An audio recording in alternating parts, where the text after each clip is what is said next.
السلام علیکم۔ امید کرتے ہیں آپ سب خیریت سے ہوں گے۔ رمضان کے حوالے سے قرآن سے سوال کا پارٹ 2 لے کر ہم حاضر ہوئے ہیں۔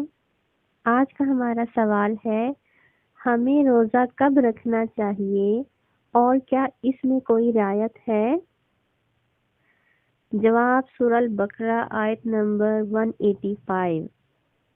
روزوں کا مہینہ رمضان کا مہینہ ہے جس میں قرآن نازل ہوا، جو لوگوں کا رہنما ہے اور جس میں ہدایت کی کھلی نشانیاں ہیں اور جو حق و باطل کو الگ الگ کرنے والا ہے۔ تو جو کوئی تم میں سے اس مہینے میں موجود ہو چاہیے کہ پورے مہینے کے روزے رکھے، اور جو بیمار ہو یا سفر میں ہو تو دوسرے دنوں میں رکھ کر ان کا شمار پورا کر لے۔